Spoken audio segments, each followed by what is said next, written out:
Hey all, welcome to my first impressions review of the Nike Vaporfly Next Percent 2.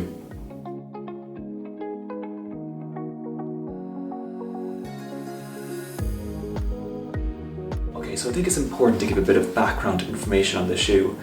So, this builds upon Nike's first iteration of the Next Percent, which was launched in 2019.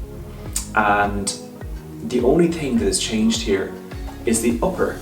So, the first iteration contained a vaporweave upper. So I'll just actually show you that. So this is it here. And this material for me was fine. It did bunch up or scrunch up a little, but really nothing to note in my opinion. But this here, it introduces a engineered mesh upper, which is just far more breathable, far more comfortable than the vaporweave upper. And yeah, it's a good addition to the shoe. Otherwise, everything stayed the same. So we're still dealing with, an 8mm drop, a full length carbon fiber plate, and you still have a thin layer of rubber here for grip. So yeah, that's it as regards what has changed. So let's just move on to the pros and cons of the shoe and how it felt after my first few runs. Okay, so the pros of the shoe. Okay, so the first pro for me would be how aggressive and how fast it is. Similar again, nothing has really changed in terms of performance from, the first iteration of the shoe. It's still fast, it's mint for race day, it's built for that, and performance-wise, for me in my initial runs, which was a 9-mile kind of fast 7-minute mile, steady fast pace run, followed by a slow run of 8:28:30 a mile. And for me, especially in the faster run, performed very well and very similar to last year's iteration, or 2019's iteration should I say. So not much has changed there, but that's a great thing. It's fast, it's aggressive, and it does exactly what it says on the tin.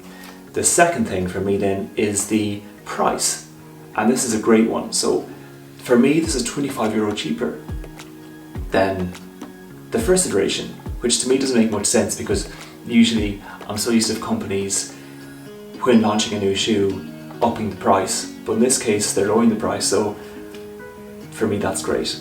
The third thing then would be the colorway. So this is a lot more vibrant than last year's or 2019's iteration, in the sense that it just looks nicer. So I'll give you a comparison here. There you go. So I mean, this for me just doesn't really do it, whereas this does. And it looks nicer overall. And the fourth thing would be the lockdown.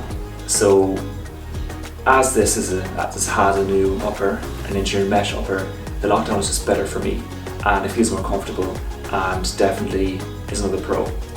So now let's move on to the cons of this shoe, and let's see what I felt in terms of how it performed overall.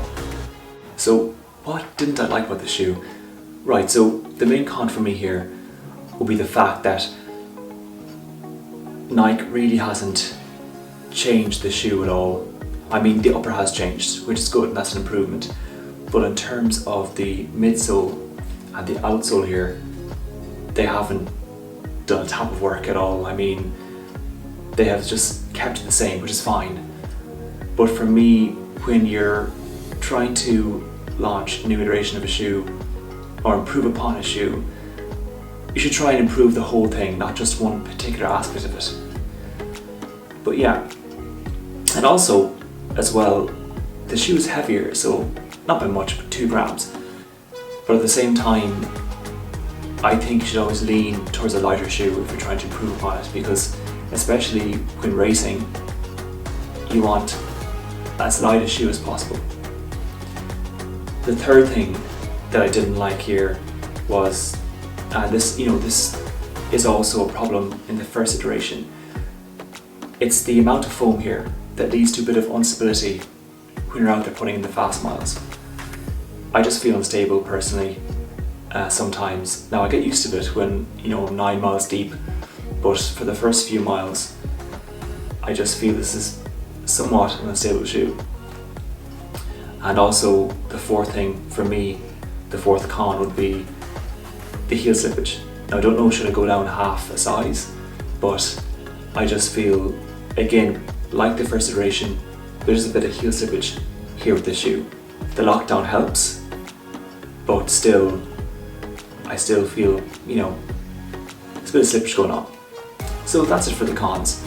Now let's move on to my overall impressions of the shoe on my first few runs with it. Okay, so just to give you a bit of context, I ran a 9-mile steady / fast paced run in this, as well as a 4-mile slow / easy paced run. And in terms of performance, on the faster run, it performed really well. I mean, it was aggressive, not too aggressive, and it really helped me get in those miles at a quick pace. In terms of the slow run, it just didn't work well. Like the first iteration, it's not meant for slow runs, but I just wanted to test it out anyway to see how it performed. But it was fine, and it does provide a lot of support, but at the same time, it's not meant for an easy slow day. So in terms of daily training, I wouldn't use the shoe, but in terms of marathon training and marathons, absolutely. But I just can't help but feel a bit disappointed with the shoe because no significant improvement has been made to the shoe from last year, or from last year's iteration, from the first iteration. And I just feel that that was an opportunity lost for Nike. They could have really built upon the first one and made it a lot better. But instead they opted for just changing the upper. And for me, that's just a bit disappointing.